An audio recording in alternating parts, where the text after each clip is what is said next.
All right, guys, so we did it. We didn't fall apart like we did last year, which I'm loving.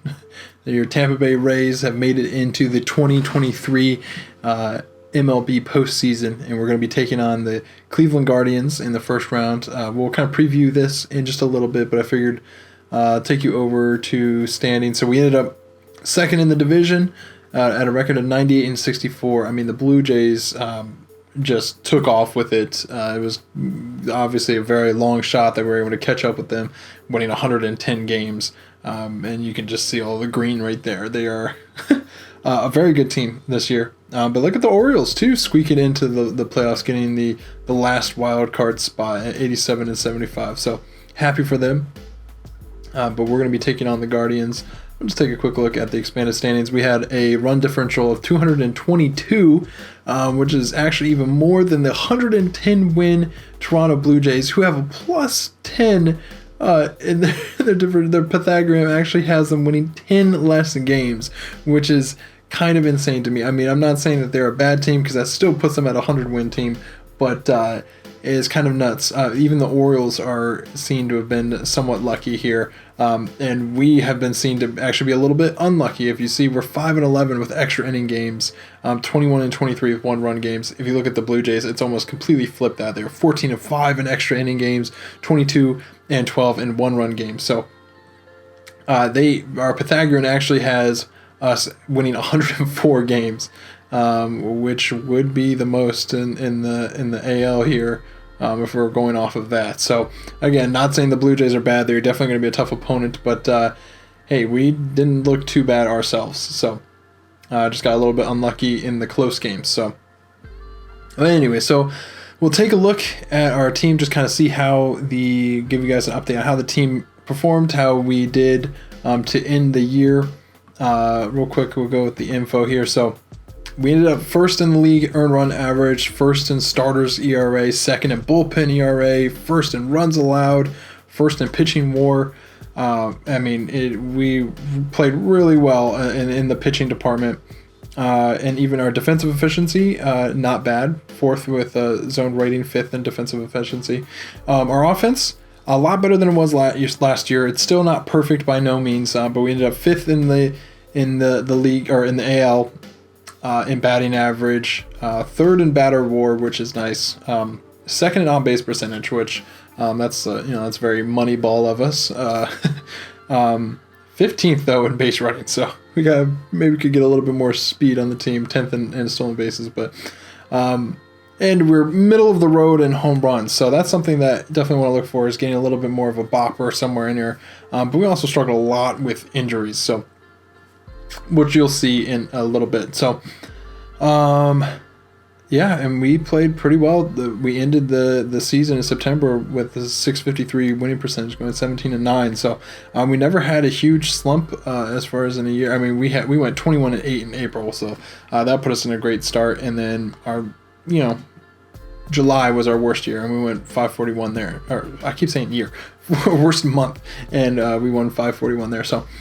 Anyways, so let's take a look at the team. We'll go through pitching first because there's not much to say there other than everybody's awesome. So here we go. We got so this is also the playoff roster that you're seeing too. We'll take a look. Actually, you know what? I'm going to backtrack a little bit. Let's take a look. I want to show you our injured list because we got hit with the classic end of the year injury bug. First. I can't even say, I don't know in what order, but the big one was Randy going down with a partially torn labrum. He's going to be out for another 8 more weeks, so he's missing the playoffs, which really stunk because if you remember, we kind of talked about this already, but if you remember, he struggled mightily to start the year, but then he caught fire in June and July here, hitting 340 in June, 329 in July, putting up 160 OPS plus, 124 OPS plus in those. Actually, I can't even say May was not bad at all either. So, I mean, really it was just April. He was off to a terrible start, but he was really turning it around. But it's just been dealing with injuries the whole year pretty much because he did have, what was it that he, what am I looking at here? Injury history. There we go. Yeah, I mean, he missed a little bit, burst hip. He had a concussion, right? He had a concussion that he was out for 2 weeks with. Bruised thumb that messed with him for a little while, for 1 to 2 weeks, and then now the partially torn labrum. So, I mean, he only played in 62 games for us. 62 games started, just over 200 at bats. But I can't complain for when he was in there. Like I said, rough start, but he brought it back for sure, and he was still able to put up a 110 OPS plus. In that time. So really hoping that he comes back strong next year and starts where he left off here. Definitely stinks to not have, October Randy, in there for us. But what else here? So Lorenzo Cain, hamstring strain. Not terribly upset with this because he was definitely not playing as well. But he was kind of one of those mid-season guys, veterans that we brought on at a minimum contract, and played really well for us. I mean, again, he didn't end off so great, just around league average with the bat. And obviously, he's going to give you good defense out there. So can't complain with Kane at all. Probably not going to be back with the team next year, but and he's most likely, I'm just probably going to leave him off of the postseason roster. We'll see how it goes. But he's going to be out for another 2 weeks. This was a big blow as well. Luis Renifo, who played incredibly. He was pretty much our kind of off the bench utility guy. Played all over the infield, played corner outfields for us. He was hitting. He had 158 or 174 plate appearances. It was hitting 361, 156 OPS plus. Over 4 on base percentage. That's just great, and providing okay defense at all those positions, be able to fill in gaps, get guys rests and whatnot. He was great. So feeling really good about this trade. He with a year like that, I mean, even last year he had a pretty solid year too. So if he's going to keep performing like that, he might need to step up into a bigger role with the team. We'll have to see.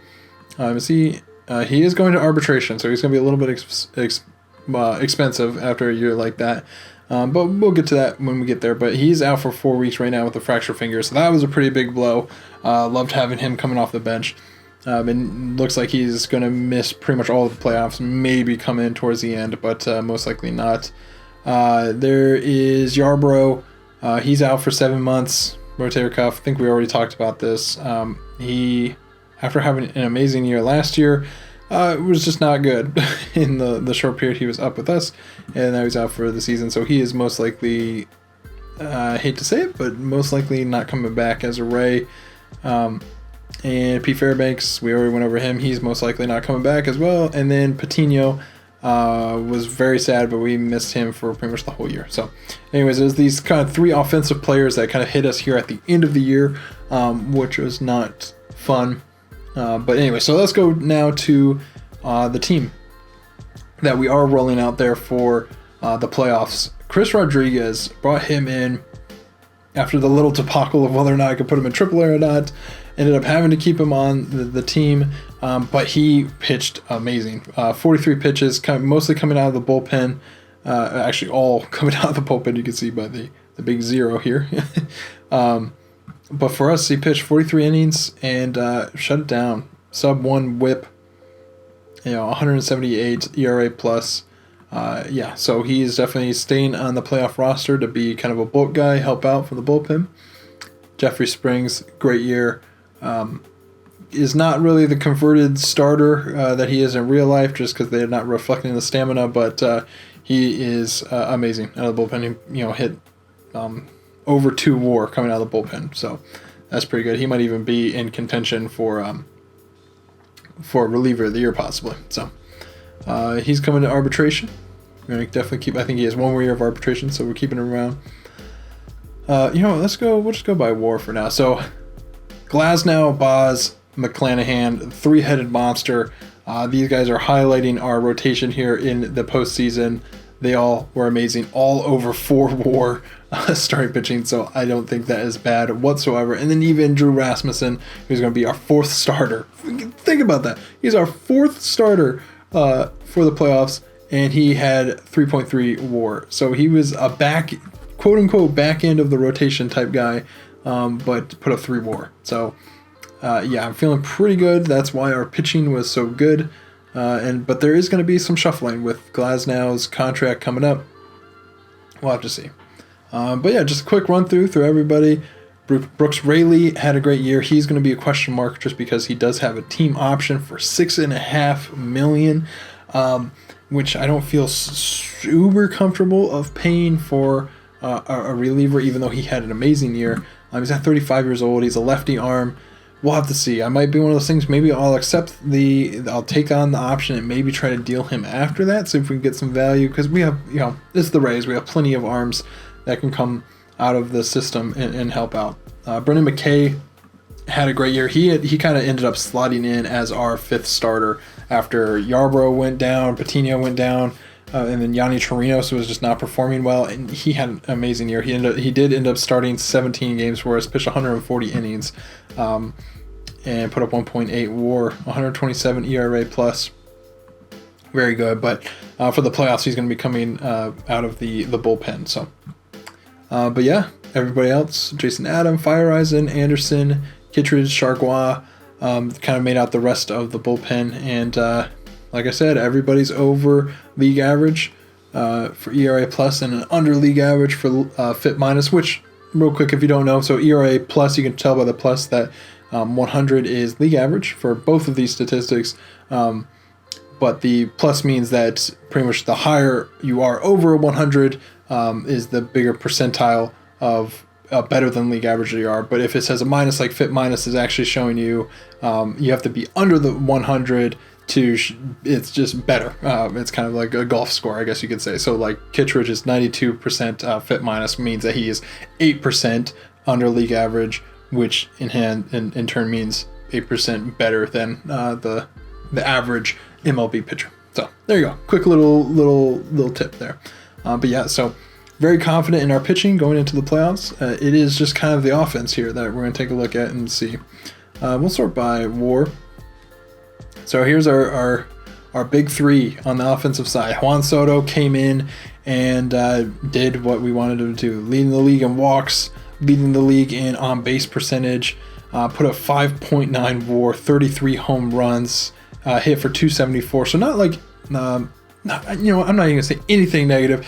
274 average, 427 OBP, on-base percentage, and then hit over 5 for slugging. So he came in and did exactly what we wanted him to do, and we were, after working around financials a little bit, we were able to avoid arbitration. We're bringing him back for $27.5 million, which is a lot for the Rays, don't get me wrong, but for one more year of Soto, cannot complain. I say that a lot, I apologize, but anyway, so we're going to have Soto again at least for one more year. Maybe, just maybe, we can try to work out to bring him back for longer. But moving on, so we got Manny Margot here. Ended up hitting for 300 average. It's just great. Even almost 20 home runs, not complaining. And then his fielding, 8.7 zone rating in center. So that's exactly what you're looking for from a center fielder, and giving you a plus bat.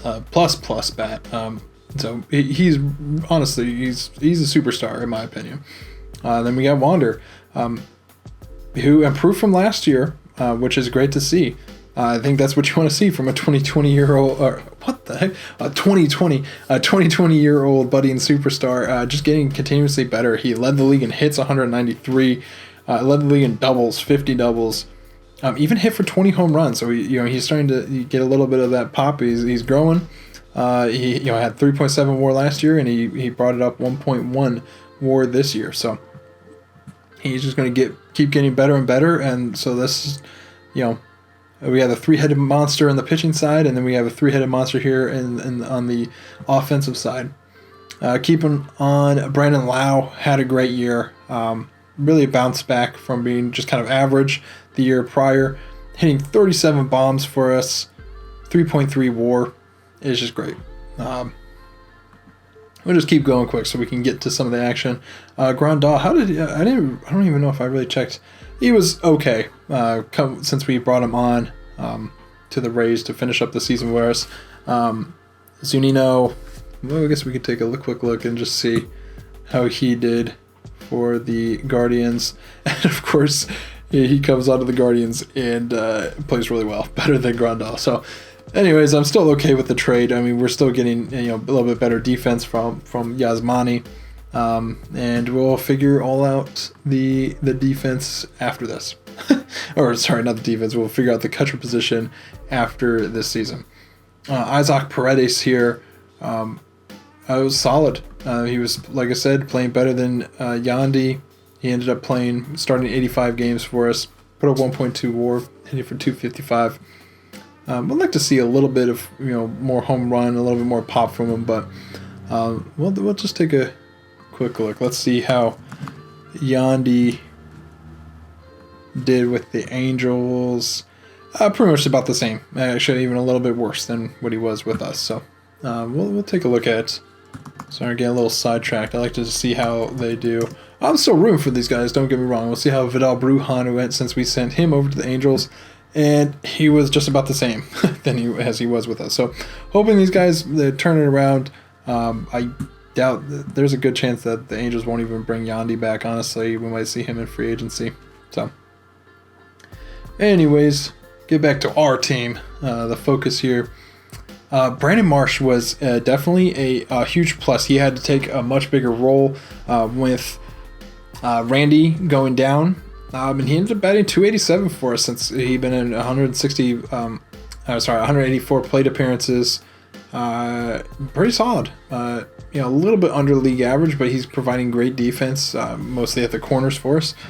And so hopefully he can keep it up. He was kind of hot to end the season, so really need to bring him back. Keep going with that into the playoffs. Curtis Mead, he definitely cooled off a bit, definitely towards the end of the year. We'll take a quick look at his splits. I'm pretty sure. Yeah, I mean, in September he was batting 213. He had negative WAR then. So, yeah, pretty rough September for him, which is not the time you want somebody to go cold, going into the playoffs. But I have faith in him. He's going to bring it back. Taylor Walls is currently up with the team, mostly just going to be defensive replacement.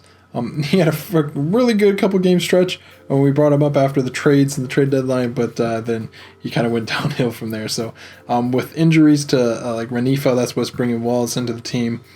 We do have Xavier Edwards. He was a big call-up for us. We want to give him a shot, and he struggled for sure. Again, but he's just going to be kind of a backup infielder. And we'll see what he can do. Not a huge sample size by no means. Only 67 plate appearances, but he had 54 OPS plus, which is not great in just that short period of time. Another one too that we brought up was Andrew Vaughn. He was struggling. If you guys remember, he was struggling.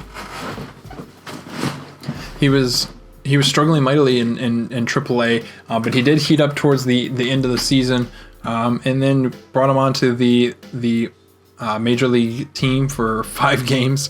Obviously, even smaller sample size, but great start. I can't say great, but good. He was okay. So we're bringing him in. He honestly, I would rather him be kind of more like first baseman, but he's going to kind of be actually kind of like a fourth outfielder for us. We kind of need him in the corners / DH. So I'll have to see. We're really going to the bench here. After shaking, it just didn't help. We traded away a bunch of players, shaking up the team, and then plus hitting with injuries. So not optimal, but I still believe in this team. And then we got Alec Burleson here. We gave another shot. The start of the year with the team was not great. Came towards the end of the year with us and still was not great. He was a little bit better. But again, we need him on the team for the playoffs because we need to field a full team. And Francisco Mejia, he also cooled off after being really a big DH proponent for us. He ended up being pretty league average with the bat. I mean, he hit for 270, 11 home runs, so not awful, but his fielding is what really brings him down. He played a little first base for us too. I definitely did not make him do that, but anyway, so that's the team. Just take a quick look. Who's in AAA? If there's anybody who is up with us. No, I don't think really. I mean, there was. Let's take a look at the 40-man. I think we did bring up Andrelton Simmons for a little while. He was pretty good for us, but I don't think he didn't qualify for the playoff roster, so that's why we're rolling with Taylor Walls and Xavier Edwards. Here's another guy I wanted to highlight. Ian Seymour. We brought him up at one point, and he started 2 games. He pitched 13 innings and was great in both of those games. So that's very promising to see as another starting pitching option moving into the uncertainty of bringing back Glasnow and whatnot. So I love to see that. Again, not a whole lot, but we had to free up space for Chris Rodriguez, and I think Rasmussen was out for a while. He's back, so just kind of he had to fill in there for a little bit, and was really good. Who else was there? Trinos, we kind of talked about him. He struggled. Jalen Beeks was very good, but just kind of didn't have a spot for him. He was actually really good in the time he pitched 12 innings for us and was great. So anyways, I've talked so much about the team. I guess we can get into the playoffs now. Yeah, that's pretty much everybody. Yeah, so I'm going to go on ahead a little bit, play through the first round. Actually, one more thing. Let's just take a look at the Guardians team real quick. We won't do anything crazy. They've definitely switched up the team from what they are in real life a decent bit. We obviously got J. Ram still there, but they have Tony Kemp and Jesus Aguilar in the first and second there. George Valera is up, 22-year-old real life prospect for the Guardians, and he was okay. It looks like this is his rookie year. We'll just take a look at their pitching rotation. They're rocking a 3-man rotation. They have Bieber, and then they signed Eflin in the offseason. And he did not have a good year, so not too worried about him. 73 ERA plus. So I think he was actually somebody that I might have looked at. So they're paying him $16 million over 6 years. So yeah, and that might come back to bite them.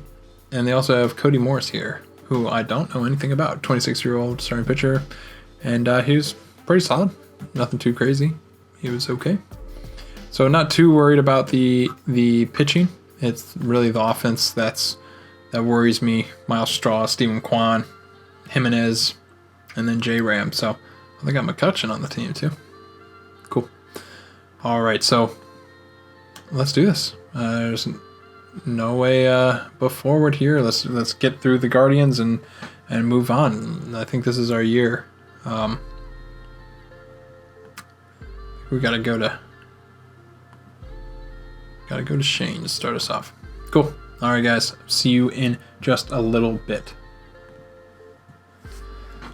All right, guys. We are in a pivotal game 3 with the Guardians, so we're gonna have to play it out. But first, I'll show you quick. Game 1, we lost in the 10th inning. It was tied 3-3 going in. Josh Naylor hit a 2-run double, put them ahead 5-3, and I guess they poured it on. They got 2 more after that. McClanahan is not amazing. I mean, 5 2/3, 4 hits, 2 earned runs, so it's not awful, but 4 strikeouts. It was Fire Eisen with the blown save, 2 walks.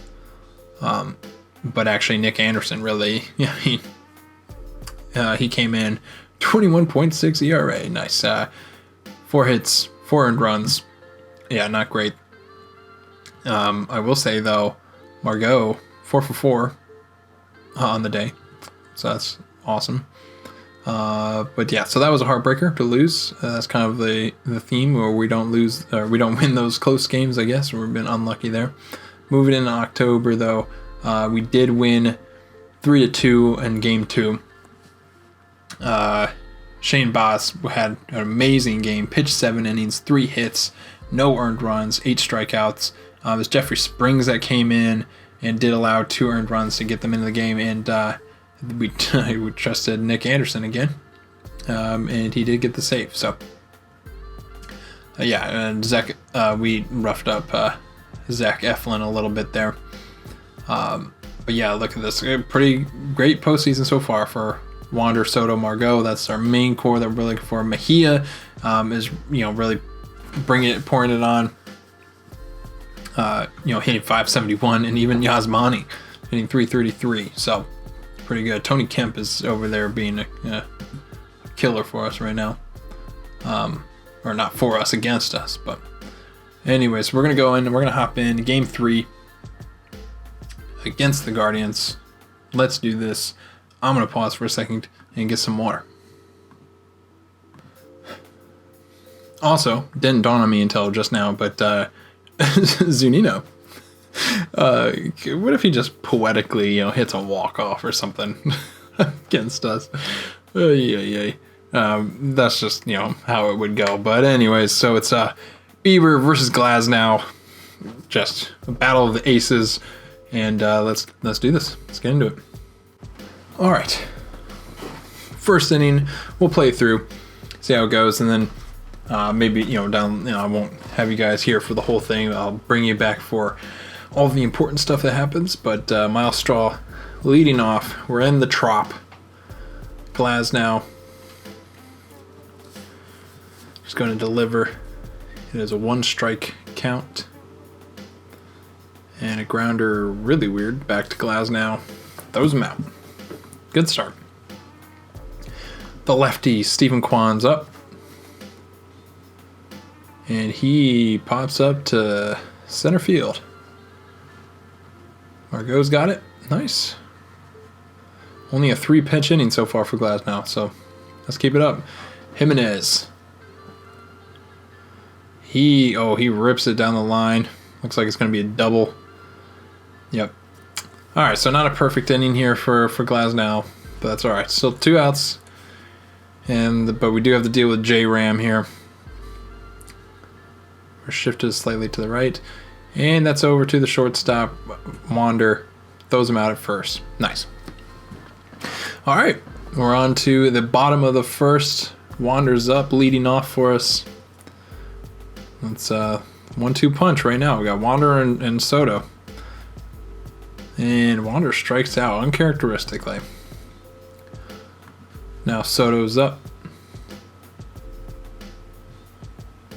With a weak tapper over to the pitcher. 2 outs. Manny Margot's up. Margot hits it deep. Is that gone? That is. Solo shot for Manny Margot, bottom of the first. That's a great start. Gets everybody feeling good. Brandon Lau up. Let's just back to back. He did. That's one thing I should let you know. He did strain his back last game.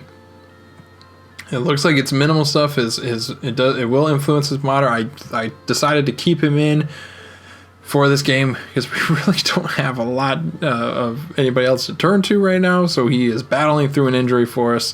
And let's see what he can do. He just needs that power still, and he strikes out. So I don't think a strained back influenced that. All right. Top of the second now. Josh Naylor pops it up. Shallow left center. Margot comes in. Somehow gets there before Soto does. Jesus Aguilar's up now. Grounds out to Wander. Grounds out to short. And Tony Kemp, who has been having an amazing postseason so far. Let's Glasnow needs to cool him off right now, and he does, striking him out. Bottom of the second, we're up 1-0, both with a hit. Curtis Mead with his postseason debut here. He pops out to left center as well, and that is Kwan getting him out there. Brandon Marsh is having a somewhat rough postseason so far. Let's see if he can turn that around right now, and he strikes out. I mean, to be fair, they're going up against Shane Bieber, one of the best pitchers in the league, so might be a little bit of some difficulties there. He is at 30 pitches already, though, in the second inning, so Paredes is up, and he strikes out as well. So that retires the side. All right, McCutcheon's up.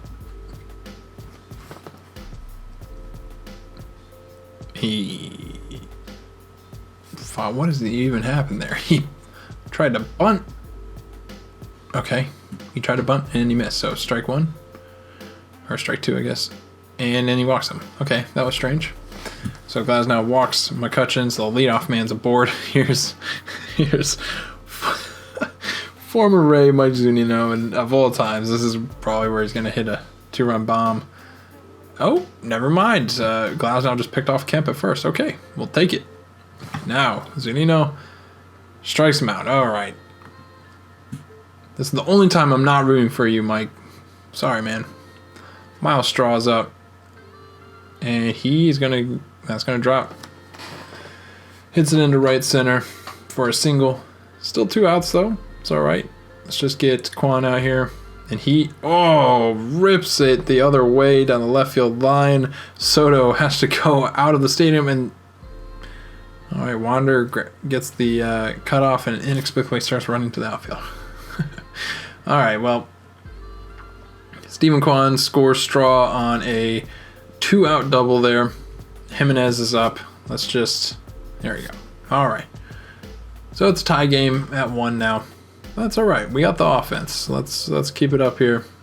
Mejia's up DHing for us today, and he strikes out. And the 9th man in order, Yasmani, is up. Former Guardian, and he grounds out to the shift. All right. 2 outs for Wander. Struck out his first time up. He hits it to deep center. He's going back, but Straw's got it. All right. We're heading to the 4th. Glasnow pitching to J. Ram, leading off for the Guardians. And he strikes him out. That's what you like to see. Glasnow's at 35 pitches through 3 1/3. Not too bad.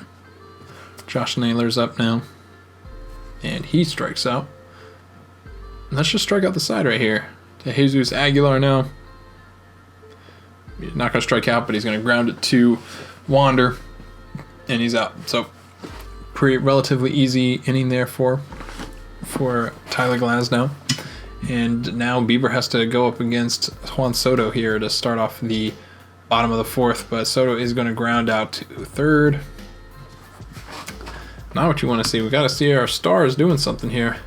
But here comes Manny Margot, hit home run in the bottom of the 1st inning. He's hitting .714 currently in these playoffs. So you can just keep it going. And he's going to strike out, man. A lot of strikeouts for both teams. And Brandon Lau with 2 outs. He's going to strike out as well. So yeah, it's definitely a pitcher's duel right now. Glasnow going up against Tony Kemp,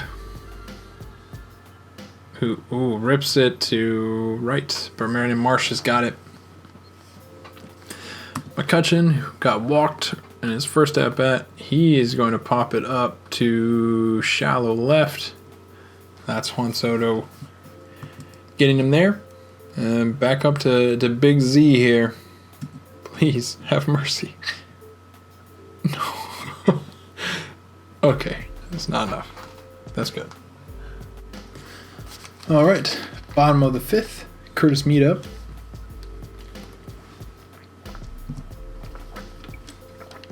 The pitch, grounded weakly to 3rd. It's all right. Brandon Marsh now. Tries to check his swing. Tries to check his swing, and it does not go well for him. He strikes out. Isaac Paredes is up now. This is currently kind of the weak part of our lineup. And he pops up to 1st. All right, Glasnow's gotten us through 5. Still only pitched, 54 pitches. He's starting to get a little bit tired, though, so we got to manage that. Going up against the top of the order here. Straw grounding out to Wander. Steven Kwan. Let's just get a quick, nice and easy. What in the world was that magic, sorcery, swinging bunt there from Steven Kwan? Anyways, he grinds out to Glasnow. And Andres Jimenez is up. Is that going to get down? It is. Just a weak little bloop over the second base into center. But that's all right. That's what we can deal with J. Ram right now. We don't have to lead off with him the next inning. He's batting .091 this postseason. So we're not concerned, right? Or is this famous last words?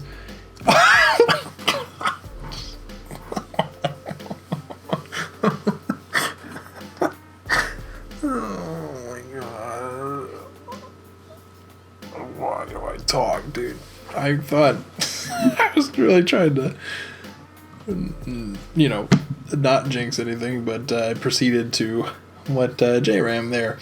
2-run blast off of Glasnow. Yikes. All right. Glasnow will let him try to finish this up. Yeah, he strikes out Naylor. So the Guardians take a 3-1 lead. Did I say 3-run? 3. Wow. Let's try that again. A 2-run lead. It's 3-1 going in the bottom of the 6th. We really need our offense to step up here and get Glasnow's back. But Bieber is still going strong. 8 strikeouts through 5. Only pitching 61 pitches. So he's having a great game. Mejia grounds out to 3rd. Man, that was so... Man, that popped off the bat. That was... I cannot believe that. Alright, Grandal's up.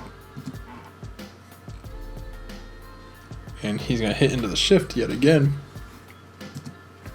And we're flipping the order, flipping the lineup over to Wander. 2 outs. And get down, get down. It does. Alright, so Wander's on for the first time today. Gets a little bloop to left field. That brings up Soto. If anybody can tie it up right now, could be him, and he gets struck out. No Soto shuffle for us. Alright. Tyler. Do I want to keep you in? Yeah, I mean, this is a weaker part of the order. I mean, Aguilar and McCutchen both do not have a hit so far this postseason. I mean, Kemp is in the middle. But I think we can... A very short leash, but I think we're going to keep Glasnow in here. Yeah, okay. Well, he allows a single up the middle to Jesus Aguilar. So I think that's going to be Glasnow's day over. Going up against Kemp. Let me just take a quick look ahead to McCutchen. Yeah, McCutchen's a good bit better against lefties. I'm assuming Kemp is probably the same, but the other direction. I mean, he's been okay against both, better against right. And who else? And Zunino. Oh my goodness. Who do I want to turn to here?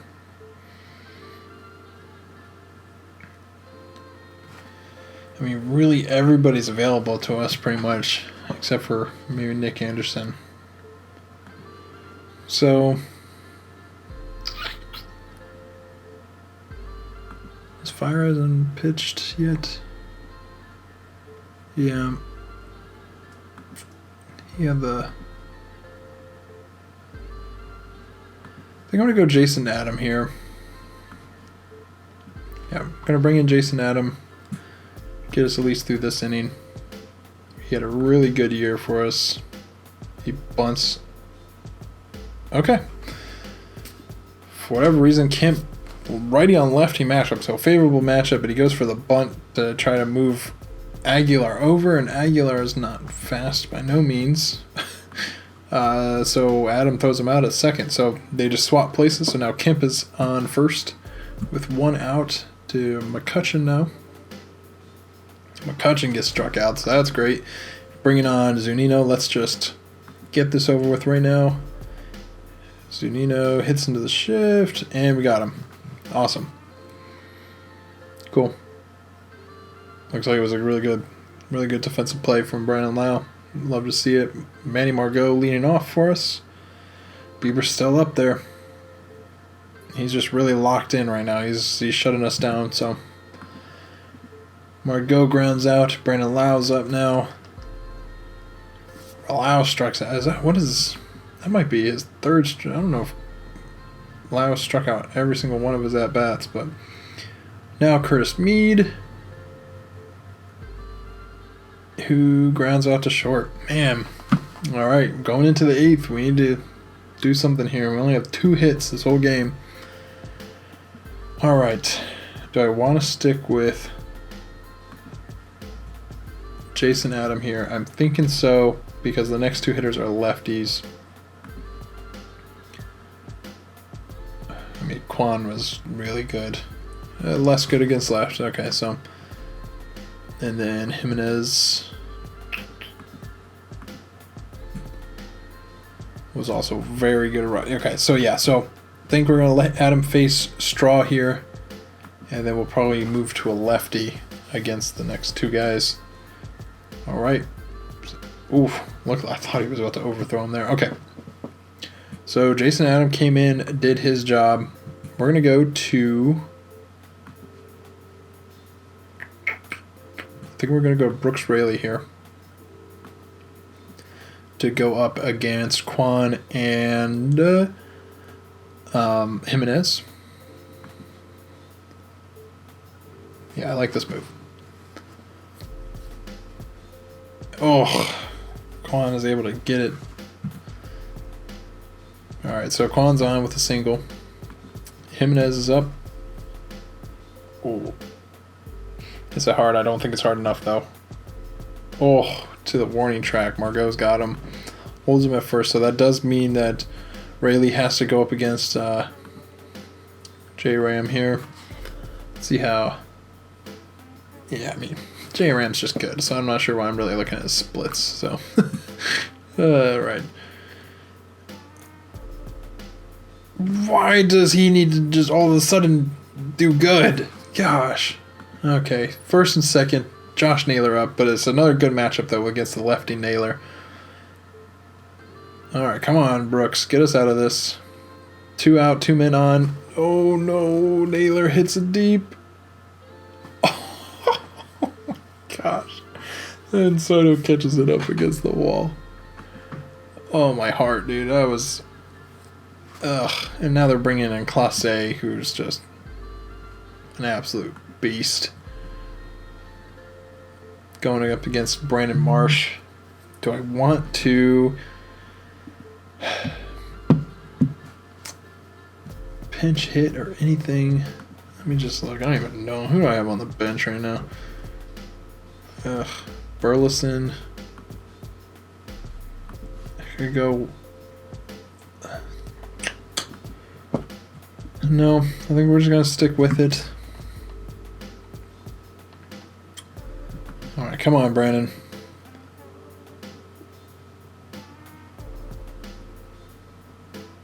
And strikes out Marsh.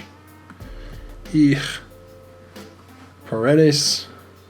What's up? He, man, pops it up to second. Now Francisco Mejia. Okay. Mejia's on with the walk. Now do I... I can't pitch it for Grandal, though. Because I really don't want Mejia behind the dish for the rest of the game. Ugh, yeah, I'm just going to have to stick with it. Yasmani, please. No. Strikes him out. All right.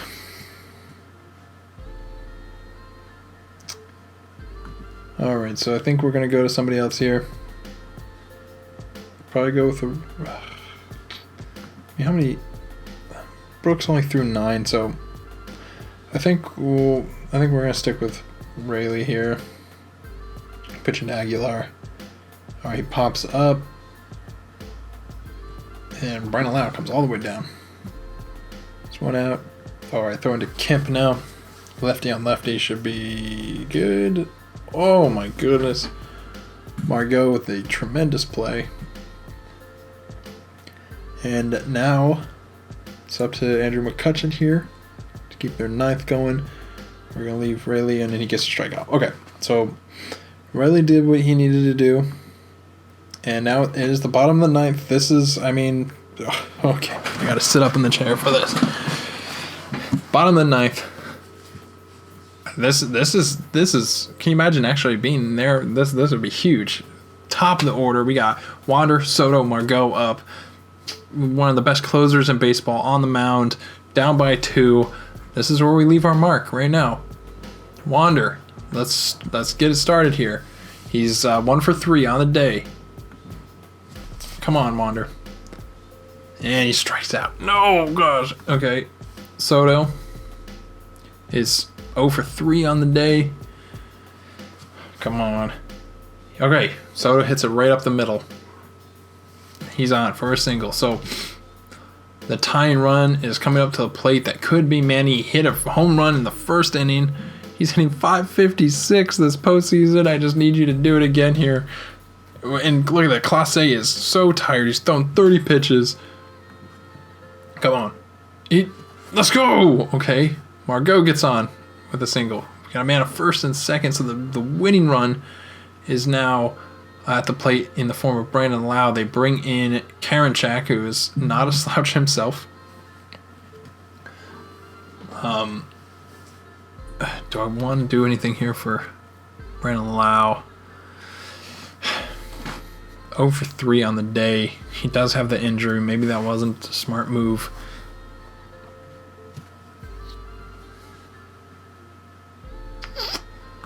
Man, but I just don't have... Burleson. Is it Burleson? Do I give Burleson a shot here? He wasn't great, but against righties, his ratings are so good.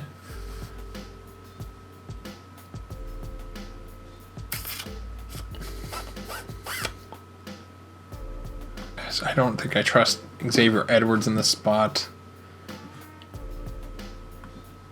Andrew Vaughn's not really a... Yeah. All right. I think we're going to do it. I think we're going to bring in Burleson. I don't know if this is a good move just because we're taking out a star player for us. He had three WAR on the season, but he's hurt and he's struggling right now. All right. We're going with it. Sticking with it. Burleson. He strikes out. No. Go. Okay. We're on to our last out. To save the season, we have Curtis Mead, who's 0 for 3. I feel like I need to pinch hit for Mead as well. But to who?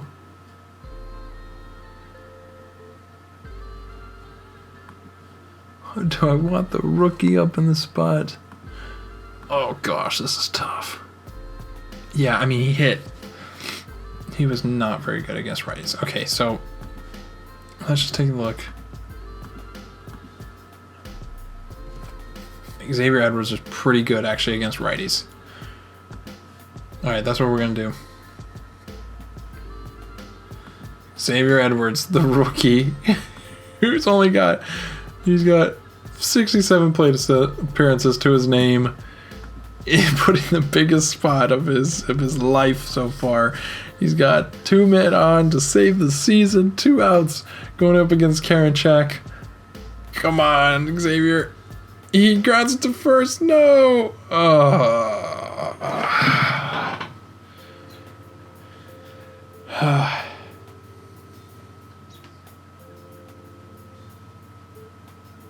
That's tough. That's really tough. Man. Well, I mean, that was really just a case of just Bieber being a stud. I mean, just 7 innings pitched, 10 strikeouts, only 2 hits, 1 earned run. That was the home run for Manny Margot. And the Rays, your Tampa Bay Rays, with another quick exit, which you hate to see. I don't know. I might have made some bad managerial moves there, but yeah, I think that's it for us. I guess, man, that stinks. I was really feeling good to start off with, but all right. I guess just to end on, this is going to be a longer episode, but I'll pause it for now. We'll get through the playoffs, and then next episode will be the off season. So I will see you guys in a little bit and let you know how the playoffs went. All right, and we're finishing off today's episode by unveiling your 2023 World Series champions are the Los Angeles Angels. Your boy Mike Trout finally gets his ring, along with Shohei Ohtani, Joe Adele, Taylor Ward, pretty out. I didn't even think about this too. It goes back to Honest. Yandy Diaz doesn't have an amazing postseason, but does get a World Series ring. I'm sure Brandon Marsh and Chris Rodriguez, who are Josh, dang it, dude, this just hurts. It hurts. The pain. Brandon Marsh and Chris Rodriguez are probably not excited to be on the team that got bounced in the first series in the wild card. And Vidal Brujan had a pretty solid postseason, and he is now World Series champion after being struck. Oh, I forgot G-Man. Oh my goodness, good for G-Man too. He got a World Series ring. Man, okay, well, so hey, we pretty much won. I mean, 3 of our players that started the year on our team got a ring this season. So, who would have thought that?